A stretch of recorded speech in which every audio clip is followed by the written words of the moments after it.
ভারত বরাবর সকল আন্তর্জাতিক প্ল্যাটফর্ম এবং ফোরামে বারবার বাংলাদেশে একটা অন্তর্ভুক্তিমূলক অংশগ্রহণমূলক নির্বাচনের প্রয়োজনীয়তার কথা বলে আসছে। যুক্তরাজ্যের মতো যেই দেশগুলো ইউনূস সরকারের বন্ধু এবং ইউনূস সরকারের ঘনিষ্ঠ এবং 2024-এর জুলাই আগস্ট আন্দোলনেও শেখ হাসিনা সরকারের পতনে একরকমের সন্তুষ্ট ছিল, তারাও ক্রমাগতভাবে বাংলাদেশের যে অর্থনৈতিক অস্থিরতা তৈরি হয়েছে, যে ধরনের রাজনৈতিক সামাজিক অস্থিতিশীলতা নিরাপত্তাহীনতার কারণে বাংলাদেশে অর্থনৈতিক কর্মকাণ্ড যেভাবে স্থবির হয়ে পড়ছে,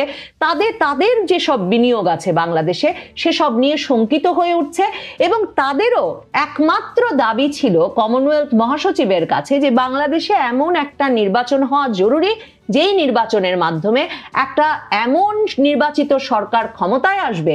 যেই সরকারটি একটা স্থিতিশীল ভবিষ্যৎ উপহার দেবে।